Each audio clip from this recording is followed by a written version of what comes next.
What's good, guys? Good Guy Ghastly here, bringing you week 6 of the MPL against SuperBowser, aka TortleNation, aka the head coach of the Cincinnati Charizards.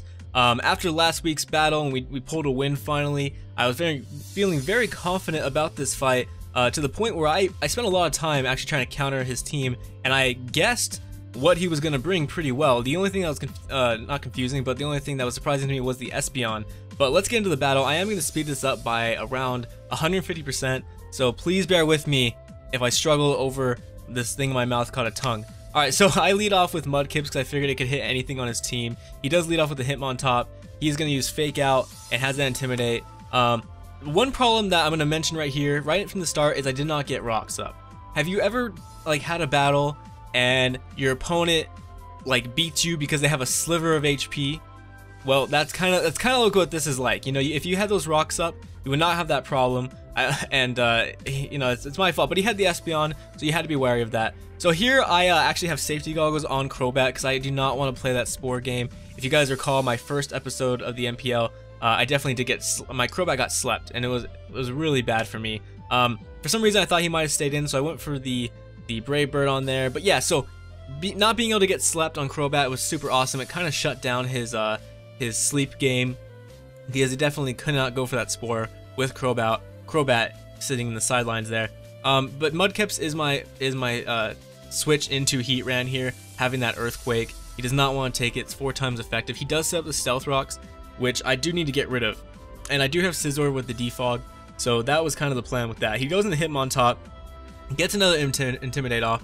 I go for Earthquake because I just want to hit anything that wants to come in. It does actually still a hefty amount. This is a full attack invested Swampert, and with Life Orb, and it actually did a good amount of damage. But I do send an Underbite, who is kind of more of my defensive wall, and he's gonna has his own Intimidate. And I know the Fake Out is coming, and it does nothing to me, so I take it really well.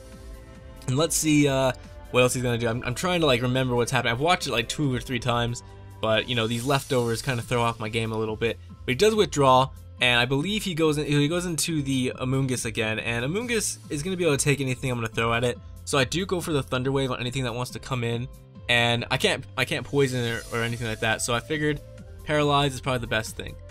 And you're gonna actually see that for once in my life, my Paralyze has actually come through, and he does get a lot of para hacks, so that's good. I knew he wasn't gonna go for Spore. I knew he was gonna go for a Sludge Bomb, because yeah, why go for Spore when I have Crobat and also Fairy type Poison, whatever. So I go into Scizor so I get the free switch, go for the Defog so I can get those rocks off my side of the field. I want my Crobat to be able to come in whenever he can. He is paralyzed. I actually thought he was going to switch out here to catch the Bullet Punch and have the initiative with his Heatran, so I went for Superpower, expecting that switch, but he doesn't switch. I get that Rocky Helmet damage, and he goes for a Giga Drain, getting some more of that HP recovery. Just gonna drain my Scizor of his life energy. He's a Vampiric Shroom. I do switch in Nightwing, and he gets paralyzed again, so that was awesome. He does go into Heatran, which I kind of expected, so I did go for the U-turn, as you're going to see here.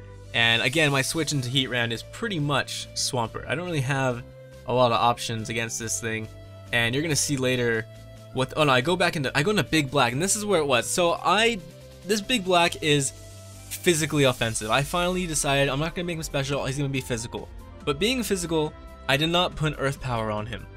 And you're going to see later on that's a huge deal. So I do go for the Fusion Bolt, expecting maybe him to switch out into Azumarill, but thinking back, that would be a really dumb play. Even if it is, you know, Fairy isn't affected by Dragon, why would I even go for the Dragon move? He does go for Fake Out. I take it again pretty well. It's not doing too much damage. Just kind of annoying to have that, to keep dealing with that flinches. He does go for the Sucker Punch. Kind of surprising here. I thought he would have switched down to Heatran, but I did go for Brave Bird anyways, thinking maybe I don't know why I even went for Brave Bird, to be honest, but it worked out, so I'll take it.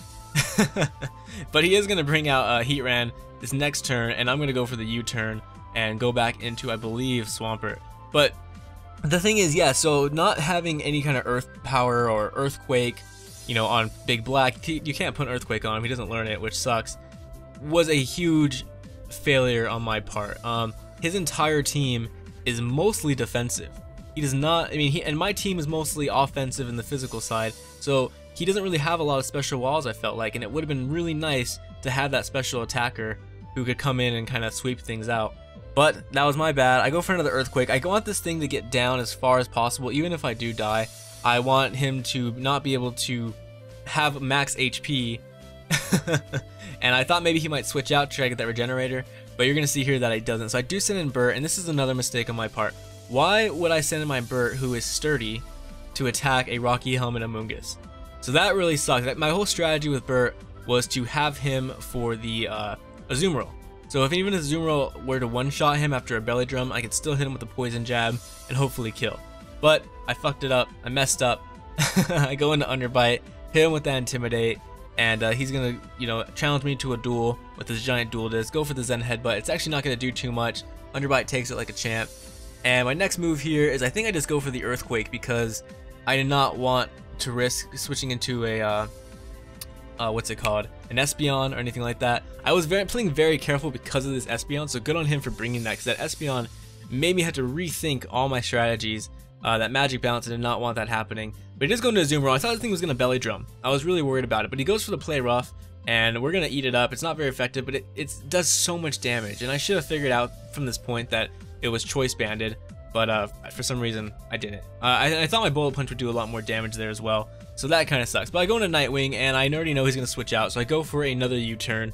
I know he doesn't want to catch that Cross Poison or anything like that. Go for a U-turn, and what do I go into? I think I go into Swampert. No, Swampert's dead. Is Swampert dead? I don't remember what's going on. What's happening? Alright, we're going to Big Black, and this is kind of where the Battle of the Gods happened. If only I was special attacking and had Earth Power, I could have potentially swept. I think, with this thing. But you're going to see here that all I can go for is the Fusion Bolt, and in the end, even though we're kind of going back and back, and we're kind of doing almost similar damage, he does have that Leftovers recovery, and you're gonna see how big of a play how big that is when it comes to all this. And if I had rocks on the field, if only I had rocks on the field, this would have not happened the way it did. So it really sucks that I didn't get out my rocks, and I always say that in every battle I have, I don't get rocks up. It usually bites me in the ass like that. So look at that. Look at Sliver of HP. That would not have happened if I had some rock damage. So that really sucks. Or if I had Earth Power. But even if I didn't have Earth Power and I had at least rocks in the field, that would have been a lot better. But I do go for the knockoff here, gonna hit anything that wants to come in. And I think now he's got Espeon. He's bringing out Espeon. Yeah, he brings out Psych because Espeon is way faster than Bert, obviously. I do not want to catch a Psychic on Bert, and I do switch into Underbite to catch the Psychic. I'm gonna make a really bad play in the end here again. That I don't even know if it mattered at this point, but it just really was embarrassing. So I do catch the Psychic. He does switch out, which I thought was strange. As I go for the I believe I go for the Earthquake. Yeah, I go for the Earthquake. And again, if we had rocks on the field, that would have been a dead Azumarill if we had rocks. So that really sucks. He goes for another Aqua Jet, hits me, and now right here, I should have went into Bert. But for some reason, I brought a Nightwing, and I don't know why I did that. So I make my mistake. I go back into Bert. If I had just gone into Bert to begin with, then Bert would have been able to take this, and then he would have been able to retaliate with his Poison Jab, and we would have been in a decent spot at least. I'm not sure if Nightwing could have killed the rest of his Mons. I think Espeon could have taken a hit. He does get a crit at the end there. But anyways, yeah, so we lost. A lot of misplays there, a lot of weird team choices and not making Big Black a special attacker, instead just keeping and making him a physical for once. I thought I was being like unique and like changing things up, but it did not work as planned. So thank you guys for watching. I appreciate it. My name is Goodguy Ghastly. Go ahead and check out TortleNation, aka SuperBowser, aka the head coach of the Cincinnati Charizards. I appreciate it. Good game, man. And yeah, my name is Goodguy Ghastly, and thank you so much for watching. That's GG.